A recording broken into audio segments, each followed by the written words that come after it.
இந்த மருதாணி வந்து வளர்கிற இடத்துல செல்வ செழிப்பு இருக்கும். எல்லோரும் வீட்டில் தொட்டியில் கூட வளர்க்கலாம். மரம் இல்லை, ஒரு சின்ன குற்று செடி தான். அதனால் நீங்கள் வீட்டிலையே தொட்டிலையே மாடியில் வளர்க்கலாம். வீட்டுக்கு வெளியே வெயில் அடிக்கணும் கண்டிப்பாக, வீட்டுக்கு உள்ளே வளராது. இது வீட்டில் வளர்க்குறது மிகவும் சிறப்பு. இது வந்து நம்ம நாட்டில் ஒரு வீட்டில் ஒரு சுபகாரியம் நடக்க போகுது, ஒரு கல்யாணம், ஒரு சடங்கு, ஒரு பால்காட்சி, இந்த மாதிரி நடக்குது அப்படின்னா இந்த மருதாணியை வந்து ஒரு வாரத்துக்கு முன்னாலே அரைச்சி எல்லோரும் வீட்டில் கையில் எல்லாத்துலேயும் வைப்பாங்க. கல்யாணம்னா பெண்ணுக்கு மருதாணி வைக்கிறத வடநாட்டில் வந்து மெஹந்தி வைக்கிற ஃபங்க்ஷன் அப்படின்னு எல்லா உறவினர்களையும் கூப்பிட்டு எல்லாருக்குமே இந்த மருதாணியை வந்து அவங்களே செலவு பண்ணி வைக்கிறாங்க. இதுக்கு காரணம் வந்து மருதாணி வச்சுருக்கிற எல்லாரோட குடும்பத்திலையும் சுபகாரியங்கள் வந்து எந்த பிரச்சனையும் இல்லாமல் நடக்கும். அந்த சுபகாரியம் ரொம்ப சுபமாக முடியும். அதுக்காக மெஹந்தி வைக்கிறத வந்து வடநாட்டில் பண்ணுறாங்க. நம்ம நாட்டிலே அந்த கலாச்சாரம் இருந்தது, கொஞ்சம் கொஞ்சமாக மறைஞ்சிருச்சு. இனிமேல் மருதாணி எல்லாரும் சுபகாரியத்துக்கு முன்னால் ஒரு வாரத்துக்கு முன்னால் வீட்டில் ஃப்ரெஷ்ஷான மருதாணியை அரைச்சி கையில் வைங்க. இதில் வந்து ஒரு நல்ல மருத்துவ தகவலும் நம்ம சொல்லுவோம். இந்த மருதாணி இலை ஒரு 100 கிராம், 50 கிராம் சாப்பாட்டுக்கு போடுற கல்லுப்பு, இது ரெண்டையும் நல்லா துவையல் மாதிரி மருதாணி வைக்கிறதுக்கு எப்படி வலுவலுன்னு அரைப்போமோ அதே மாதிரி அரைச்சி காலில் இருக்கிற நரம்பு சுருட்டல் நோய், அந்த வெரிகோஸ் வெயின், அதுக்கு நைட்டு மேலே தடவி நல்லா ஒரு துணியை மருதாணி கீழே உதிர்ந்துடாமல் நல்லா கட்டி வச்சுட்டாங்க அப்படின்னா, ஒரு வாரம் 10 நாள் கட்டினாங்க அப்படின்னா அந்த நரம்பு சுருளல் நோய் வந்து சரியாயிரும். நரம்பு உள்ளே போயிடும். அந்த நரம்புகளில் ரத்தம் ஓடாமல் இருக்கிற அடைப்புகள் எல்லாமே எடுத்து ரத்தம் சரியாக ஓட ஆரம்பிச்சிடும். தொடர்ந்து இதை கட்டுறதுனால அவங்களுக்கு வெளிப்புறனால பயப்படாமல் கட்டலாம். எந்த பக்க விளைவும் கிடையாது.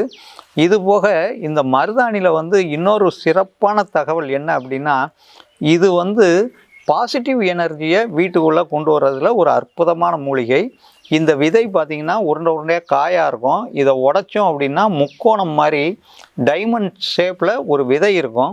அந்த விதையும் சாம்பிராணியும் சேர்ந்து வீட்டில் இந்த தேங்காய் சிரட்டையில் கங்கு மாதிரி பண்ணி அந்த கங்கில் இவங்க புகை போட்டாங்க அப்படின்னா அந்த புகை வந்து பாசிட்டிவ் எனர்ஜியை வீட்டுக்குள்ளே கொண்டு வரும்.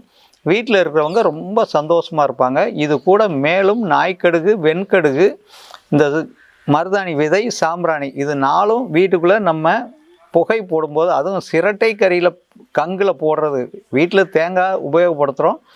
அந்த கொட்டாங்கச்சியை கேஸ் அடுப்பு மேலே வச்சு கொஞ்ச நேரம் எரித்தோம்னா கங்கு கிடச்சிரும். அந்த கங்கில் இதை வந்து புகையாக போட்டோம் அப்படின்னா வியாபார ஸ்தலங்களில் வியாபாரம் நல்லா நடக்கும். வீடுகளில் வந்து நல்ல பாசிட்டிவ் எனர்ஜி இருக்கும். வீட்டில் இருக்க எல்லாருமே எந்த பிரச்சனையும் இல்லாமல் சந்தோஷமாக இருப்பாங்க. ஐயா, இன்னைக்கு மக்களுக்கு தேவையான அற்புதமான தகவல் சொல்லியிருக்கீங்க. ஐயா, இதில் இன்னொரு விஷயம் நான் கேட்கறதுக்கு ஆசைப்பட்றேன். உடல் உஷ்ணமாக இருக்குது, பித்தம் அதிகமாக இருக்குனாக்க அந்த காலத்தில் ஆண் பெண் இருப்பாளருமே பார்த்தோன்னா இந்த மருதாணி சொன்ன மாதிரி இந்த மருதாணியை வந்து வெறும் மருதாணியே கொலன்னு அரைச்சி வைப்பாங்க. ஒரு சிலர் பார்த்தீங்கன்னா இதுல சுண்ணாம்பு சேர்ப்பாங்க, கொட்டைப்பாக்கு சேர்ப்பாங்க, இப்படி எல்லாம் சேர்த்து கைக்கு வச்சிருப்பாங்க. இது மாதிரி கைக்கு வைப்பாங்க.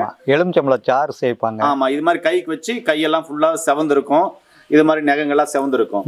இப்போ இது மாதிரி மருதாணி வைக்கிறது நல்லதா, இல்ல கோணுன்ற பேர்ல இன்னைக்கு வந்திருக்கிற மருதாணி வைக்கிறது நல்லதா? இது வைக்கிறதுனால உடல் சூடு குறையுமா, பித்தம் தனியுமா ஐயா? இந்த ஃப்ரெஷ்ஷான மருதாணி வச்சாங்க அப்படின்னா உடல் சூடு நல்லா குறையா. ஏன்னா நிறையா பேர் வந்து மாதம் இந்த உடல் சூடு குறைகிறதுக்காகவே மருதாணி வைக்கிறாங்க.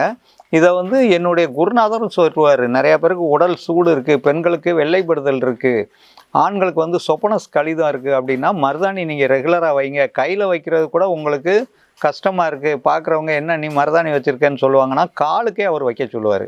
உள்ளங்கால் முழுசும் வைக்க சொல்லுவார். இதனால் அவங்க உடல் சூடு குறையும், உடல் வந்து ரொம்ப ஆரோக்கியமாக இருக்கும், பித்தம் குறையும், கண் திருஷ்டி இல்லாமல் இருக்கும். கையில் வந்து பெண்கள் மருதாணி வச்சுருந்தாங்க அப்படின்னா அவங்களுக்கு வந்து கண் திருஷ்டி இருக்காது, உடல் ரொம்ப ஆரோக்கியமாக இருக்கும். மருதாணிக்கும் உடல் ஆரோக்கியத்துக்கும் மிகப்பெரிய சம்பந்தம் இருக்குது. ஐயா, இன்றைய காலகட்டத்துக்கு தேவையான மக்களுக்கு நல்ல ஒரு பதிவை கொடுத்துருக்கீங்க. நன்றிங்க ஐயா. நன்றியா.